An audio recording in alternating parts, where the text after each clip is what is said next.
What is going on, people? Welcome back to KaiTalksCombat. What a night of boxing we witnessed last night in Saudi, man.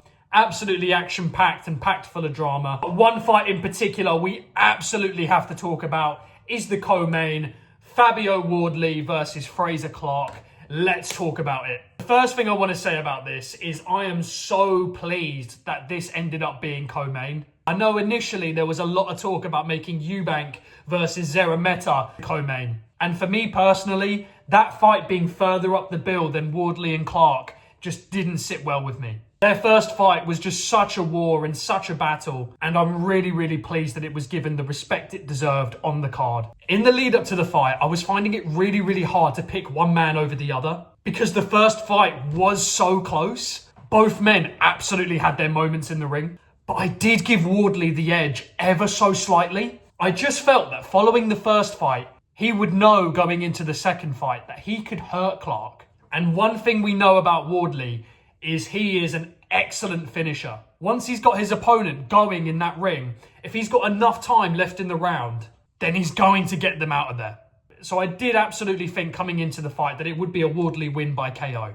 However, I did not see him winning in such devastating fashion. Fabio Wardley absolutely iced Frazer Clarke in the first round. And with under a minute left to go of the first, he lands an absolute bomb on Clarke and visibly wobbles him. And like a shark sensing blood in the water, Wardley just unloads the clip on him. And after taking a relentless flurry of haymakers, Wardley lands 3 devastating overhands and Clarke is done. And Wardley finished Clarke in absolutely devastating fashion. And watching this live, I have to admit, lads, I was really worried for Clarke in there.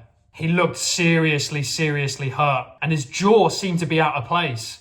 That final haymaker from Wardley left a dent in the side of Clarke's head, which has now been revealed to be a fracture high up in Clarke's jaw. The main thing is, of course, Clarke is well, and he walked out of the ring. Doctors don't anticipate him needing any plates in his face, so hopefully it should be a fairly straightforward procedure for Clarke. Wishing him a really speedy recovery. Fabio Wardley, wow, what an absolutely devastating performance. I said it before in my preview of the card that the winner of this fight would be knocking on the door of that top 15 in the division. What a way to announce yourself to that top 15 and top 20 of the division. Lots of talk and speculation on the broadcast last night following the victory about who Wardley's next opponent might be. A couple of names that were thrown out were Otto Wallin and Jermaine Franklin. I think both would be tremendous fights. I think perhaps someone like an Otto Wallin might be a little bit too soon for Fabio.